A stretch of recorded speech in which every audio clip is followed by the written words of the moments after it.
Well, hello everybody. Welcome back to our channel. Thanks so much for joining us today. If this is the first time you're on the Secret Garden Farms channel here, we're a DIY hobby farm and we pride ourselves in trying to recycle as much as we can, reuse, work on automation and sustainability out here. We're kind of fairly new to this property, and especially this year, we're just really getting started, it feels like.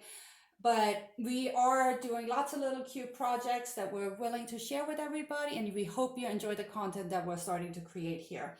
So today we're going to make some chicken boxes, and they're treat boxes where you can put things like carrots or squash in there, salads, any kind of kitchen scraps that don't fall through it. Now, this is not the only material you can use. This is the material that I chose to use because we had it on hand. Again, this is a scrap material project for us, so I recommend if you have anything similar to this at home, reuse that first before you go out and buy some materials. So these items, actually, the pieces from it came from when we built the chicken coop. We used it as predator fencing. It was on the outside, and we dug it into the ground so that when predators start to dig underneath it, they can't get under there. And we did spend the money on the galvanized version of it, so it stays nice and clean and doesn't rust on the chicken coop itself. And we like the 1/2 inch one so that there nothing can get in there. That's why we chose that one. And then when we cut the pieces, we had leftovers. So like this one, or even this piece right here.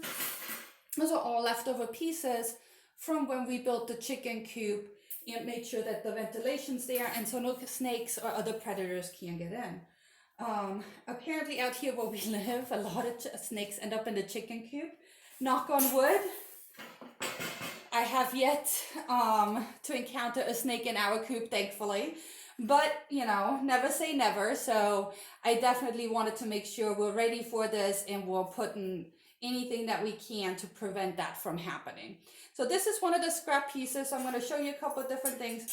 You can use any kind of metal if you'd like. You can use the stuff that's rubber coated that they have to. You can buy these chicken treat boxes at your local pet store already made for you. Usually they have like a black, like a plastic coating over it. The cubes are also usually a little bit bigger and make a little bit bigger of a square. And then they sell the perfect bird cakes to put in there for you. And then you can just hang them. We're probably going to hang them mostly on the outside of the chicken coop. Our chickens are free range out here. And we're letting them roam the property for pest control because they love the bugs. And we have lots of them out here. When it comes to mosquitoes and crickets and any kind of other bug that you can't think of, they definitely seem to thrive out here in the country. So I came up with this design on the whim yesterday, tried it out, and the chickens are loving it. So I made one already to show off for you. And I'm going to show you how to make one myself. Here, quick, without using too many complicated items. I also decided to show you a different way of doing it without the little crimping clamps because not everybody has these at home. I built with a different kind of wire. So if you don't have the 1/2 inch galvanized, you can go with the bigger wire that has like the 1-inch cubes also. It just depends on how small of an item you want to put on the inside. Seeds and stuff, obviously even here would fall through, but bigger items like squashes, carrots, anything like that will definitely hold up in there. Then you close it up, you hang it, and your chickens get to just peck at it and enjoy a nice treat. In the summer, you can freeze those vegetables first before you put them in here, and it gives them a nice cold treat in the summer for them, almost like a popsicle. So I have already pre-cut over here a couple of these pieces, and they are, so now I didn't measure, but I did count. So these are 6 cubes wide and 3 cubes high, okay? So that's how I figured out yesterday. That's like the perfect size for it. It's not too wide, it's not too small. It makes a perfect little cube for them to use, and they enjoy pecking at it. Then I like to use pliers that have the clipping capability. Now, mind you, I'm not very strong, so I made sure to find myself pliers that work on here. And then I just clip it as close as possible as I can to the metal so we don't accidentally scratch ourselves afterwards. So once you clip all those off, then you count it out, and the size of the cube that I'm doing is 6 by 3 by 6 by 3. And then you can just clip across. There we go. And this essentially will become your cube. So now we still have a couple of these, so we got to clip those off.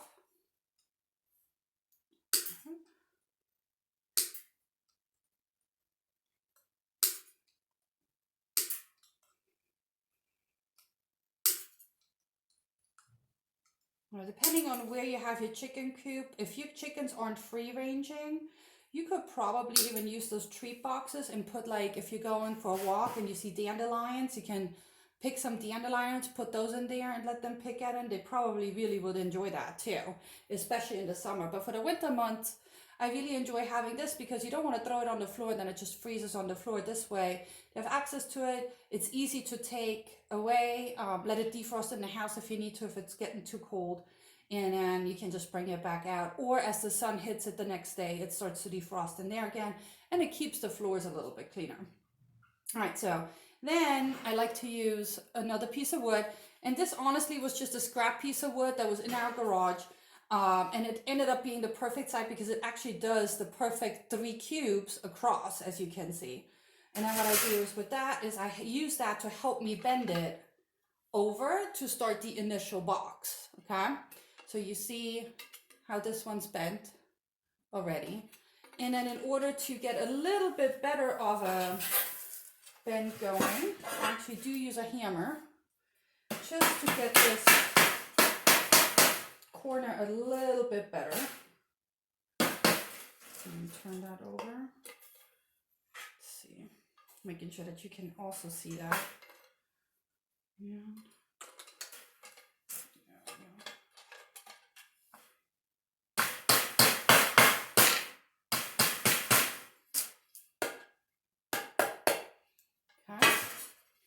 And then we have the last 3 that need to be bent like this.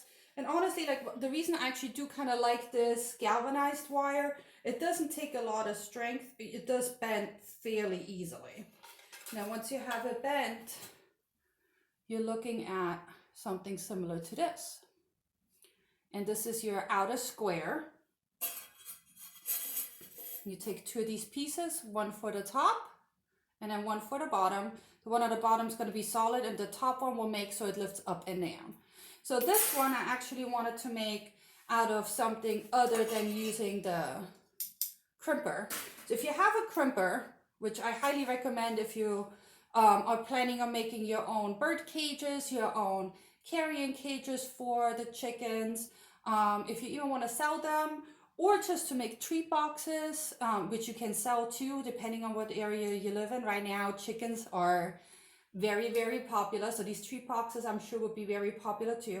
But you can also use these for projects for around the house too, if you're going for a rustic look. And so you would have the little crimp go in here, and then I'll show you that on a different piece. You would just go around and roll it closed, and it will crimp it for you, and then it would create that loop. So that is actually a really handy tool to have, but we just recently purchased that. So I was like, what would you do if you don't have that tool or the tool with these crimping things? And this tool, I want to say it was like, oh, actually it still has the price on it. It was $9.10. And then the bag was a little over $4, but there's like 500 of these in here. So for $13, that's really not a bad investment, especially if you're making your own chicken cages and stuff. But if you're just trying to make treat boxes out of something that you have left over and you don't have that, I came up with a couple of ideas. So your breads and your bagels, your buns, they all come with these, and even your produce. This is from I think from a salad from Romaine or something, where they have the little metal strips around it that to tie. And then these guys too, kind of hard to see. So those are little twisty ties that you can use to then tie these things together. So I'm gonna try this guy. And you can probably do more loops. You don't even have to do just one. There we go. And this way, that stays together quite nicely. Nifty. And then you just tie it off. Over here. There we go. And that would also hold it together really, really good. Or, and I think that's more of what people would have available easily. This is tie wire for your plants in the garden. I must have had this roll probably for about 3-4 years now, when I ever tie something on it. And it's easy. What I like about this one, it's got the clip already with it, so you can just clip off your little twisty tie wire, and then you can use that and also tie these together. You can go like this. Make sure that this is all fully done, so we're not accidentally untying this. And there you go. So now we got the square box. Now we'll take one of those pieces for the bottom. Let's make a couple of smaller pieces here.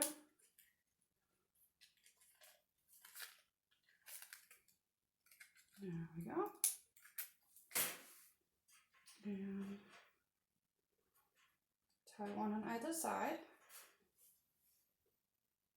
And that's really all it needs. It doesn't need a lot.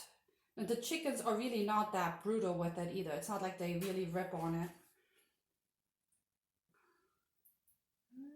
And right here.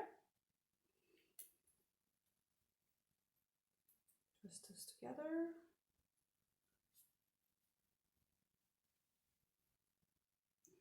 See that? Okay, so now we got a bottom.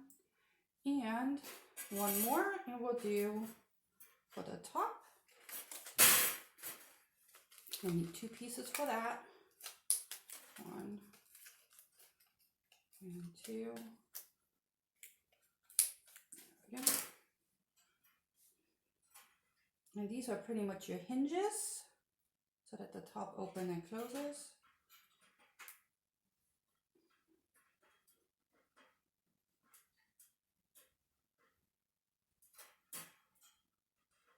There we go. And through.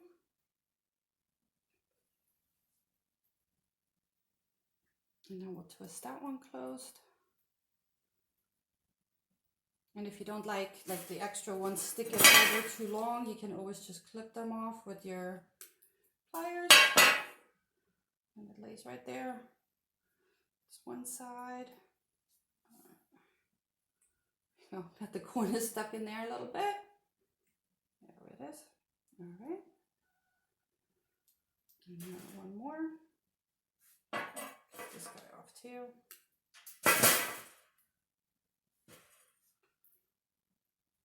Going through and around just to attach the back side of it.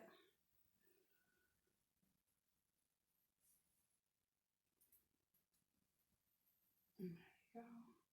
Couple of twists. Cut off the end. And voila. There's your chicken treat box. And now it's ready to be loaded with squash, some carrots, anything you would like to put in there for your chickens to snack on. And then you just close it. And I would use this guy probably. So you can close it. And because this one's longer, this is how I did it yesterday on my chicken coop. So our chicken coop is like solid paneling of this stuff. You take it and then I'll just attach it to the chicken coop with the 2. See this here? Like this. And it pretty much just then hangs on the outside of the chicken coop like that. So this is one way of attaching these to your coop using those old twisty ties that you have left over. And this was a very low budget recycle project that you can do anytime when you feel like crafting inside your house, when it's cold outside, or just because you want to treat your chickens to something nice. Now again, there is other wires that you can use for this. You go to your local hardware store, they have rolls and rolls and rolls about this. Most of these rolls, from what I've seen, are somewhere between $12 and $18. Now you're getting a lot of material from it. It's a long roll. They're usually about 20 to 50 feet long, those rolls. and you can use it for other projects like making a mini chicken tractor, um, even using it for ventilation in your chicken coop. If you have too much wood on there and you need to cut out a couple pieces, you can then use that wire, put it on there so you still have ventilation, but you keep out critters. And there's other wires that you can use. The main thing you want to make sure of is one, that it's easy to work with for you, and two, that it's sturdy enough that when you put something in it, it doesn't all bend out of shape. So when the chickens peck at it, you're not losing that. So I hope you really enjoyed this content. Again, if you're new to our channel, feel free to hit that subscribe button and the notification button. If you've been here before, thanks again for watching us. And if you want to leave comments in the comment sections, we always greatly appreciate that. We always want to talk to you. And if you have any questions, feel free to reach on out, put them down in the comments, or reach on out on our Instagram or on a Facebook page for us. Have a wonderful day. It was a pleasure talking to y'all. Hope you enjoyed the chicken treat boxes, and we'll see you next time here at Secret Garden Farms.